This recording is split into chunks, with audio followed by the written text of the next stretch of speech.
Keeping up with our motto, let learning be a joy and teaching a pleasure. Here we are with a remote teaching and learning process to bridge the gap. Happy learning, students. A very warm welcome to the students of Thakur Vidya Mandir High School and Junior College. Standard 4th, subject English text, topic lesson number 34, The King of the Golden River, part 1. Children, today we learn the lesson The King of the Golden River, part 1.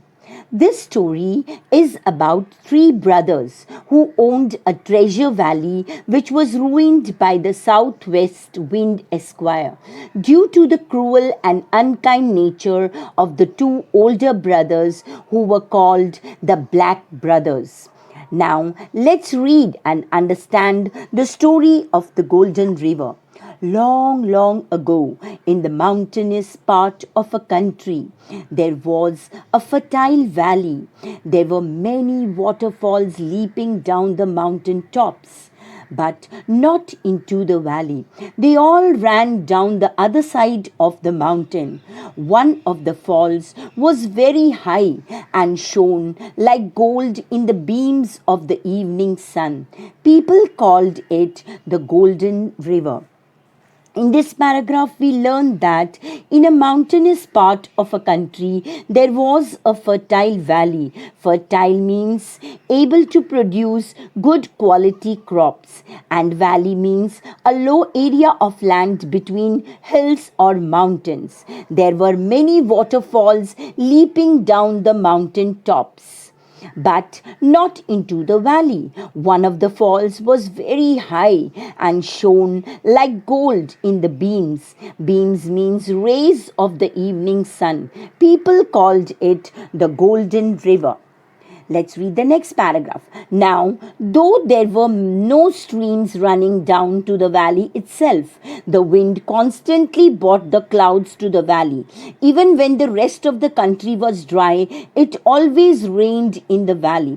In the valley, the wind and the clouds made the crops green, the hay high, the apples red, the grapes purple, and the honey sweet. People called it the treasure valley.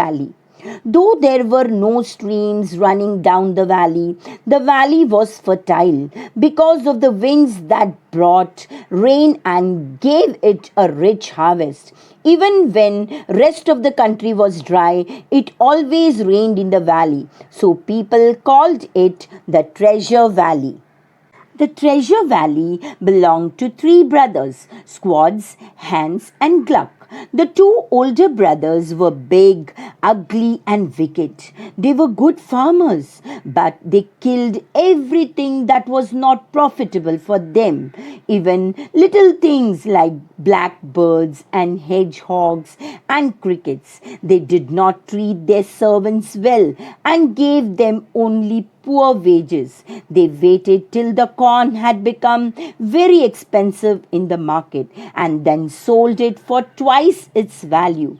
They were very rich, but they never ever gave even so much as a penny to the poor. People called them the Black Brothers. In this paragraph, we learn that the treasure valley belonged to the three brothers, Squads, Hans, and Gluck. The two elder brothers were good farmers but were unkind. They killed everything that did not provide them any money. They shot the blackbirds, the hedgehogs. Hedgehogs means a small brown animal with a covering of spines on its back. And the crickets. Crickets are brown or black insects related to grasshoppers but with short legs. The male produces a musical chirping sound. They work their servants with very less wages. Wages means the money that is paid for the work a person does. They kept the corn till it was very expensive and then sold it twice its value. They were very rich, but they never gave a penny to the poor. So people called them Black Brothers. Next paragraph. The youngest of the three brothers was only 12 years old. He was just the opposite of his brothers. He was kind to every living thing, though his own brothers were cruel to him and made him do all the cooking and the mending and the housework for them. The youngest brother, Gluck, was only 12 years. He was kind, but he was treated badly by his brothers. One evening, the two brothers had gone out. As usual, they had warned Gluck to let nobody in and give nothing out. Gluck was to get their dinner ready for them. It was raining very hard outside and the weather was very cold. Just then there was a double knock on the door. Gluck went to the window and put his head out to see who it was. He saw the most extraordinary looking gentleman standing at the door. The strange visitor was very short, with a large nose, red cheeks, curly moustache, and merry twinkling eyes. He wore a conical cap as high as himself and a cloak 4 times as long. One evening, when the Black brothers had gone out, there was a double knock on the door. When Gluck peeped out of his window, he saw the most extraordinary looking gentleman standing at the door. He was short, with large nose, red cheeks, curly moustache, and merrily twinkling eyes.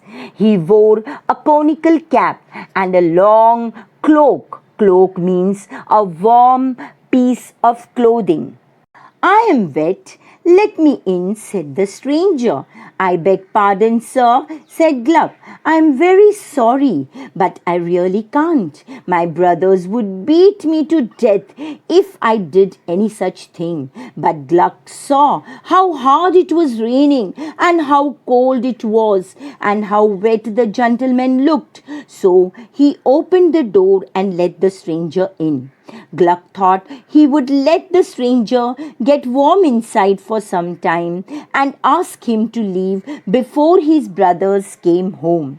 Here in this paragraph we learn that Gluck first hesitated to let the visitor in, but later he let him in as he was cold and wet from rain.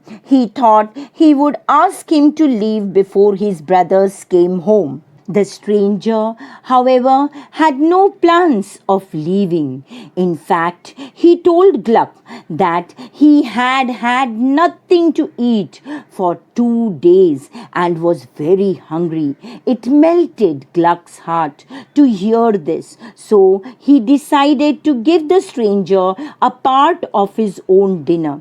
Before the stranger had eaten it, however, the wicked brothers returned.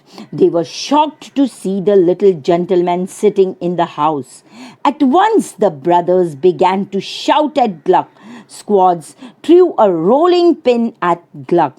At that instant, the stranger put in his conical cap and the rolling pin went spinning to a corner of the room.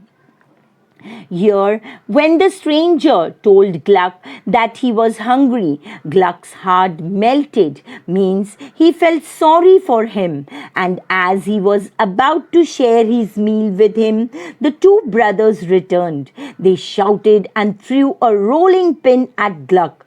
Rolling pin means a long cylindrical food preparation object used for rolling out dough. But the stranger saved Gluck by putting in his conical cap. The brothers turned to the visitor and ordered him to get out of the house. The little man asked them humbly to let him stay as it was so cold and wet outside. But the evil brothers wouldn't listen. They rushed at the old man to throw him out of the house. To their surprise, they found that they couldn't touch him. Instead, they were themselves swept into the corner with the rolling pin. Then the old gentleman gathered his cloak and cap and said, "At 12 o'clock tonight I'll call again, but since you have treated me so badly, it will be the last visit I pay you." Then he went away like a whirlwind. In this paragraph, the cruel brothers tried to throw the stranger out, but instead he swept them into a corner. Then the old gentleman promised to call again at 12 o'clock that night, saying it would be his last visit, and he left. That night, a big storm woke the brothers. It shook the house and blew away the roof. Once again, the wicked brothers saw the strange visitor. He was sitting on a cloud, bobbing up and down. "You may go to your brother's room. I have not damaged it," he told Hans and Squads. "Remember, this is my last visit. You will find my card on the table." And with those words, he disappeared. In the morning, the brothers saw from the window that the storm had swept away whole trees and crops from Treasure Valley.